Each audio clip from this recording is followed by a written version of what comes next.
Is Louis de Pontulac being sued by his first ex-husband, Lestat?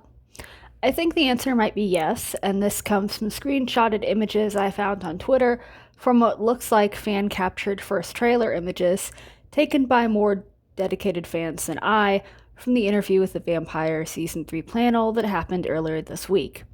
The four grainy images appear to depict Louis, Lestat, and Lestat's lawyer, Christine, sitting across from one another in a private conference room while Louis and Lestat yell at each other, while Christine looks down at the table uncomfortably, no doubt regretting every life decision that's led her up to this point.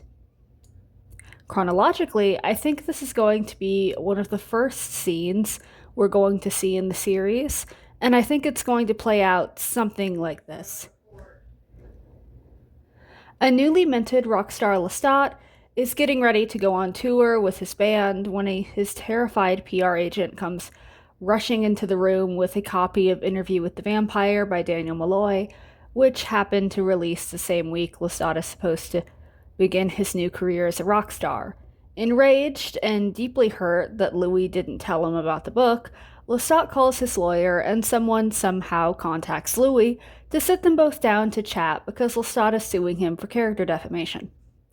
In between Louis and Lestat taking jabs at one another from across the table, Christine, in her best Gabriella de Liancourt impression, is going to calmly explain to Lestat that suing Louis isn't going to work because A, the larger human population doesn't believe that vampires actually exist, B, Interview with the Vampire, despite being a memoir, has been marketed by publishers as a work of gothic fiction, and C, Louis didn't actually write the book, Daniel did, and Lestat can't legally financially ruin Louis's life just because he's mad.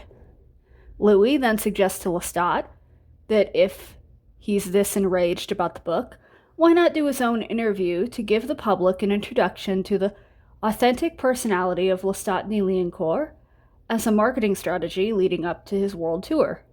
Lestat agrees, under the condition that Louis accompany him on tour as his photographer, gives him Daniel Malloy's number. Louis reluctantly agrees, and the next scene is Daniel getting a phone call from Lestat before transitioning to what will predominantly be the Vampire Lestat show. But what do you guys think? I'd love to hear your thoughts down in the comment section down below. And if you like this video, don't forget to like, share, comment, and subscribe. I'll see you guys next time. Bye!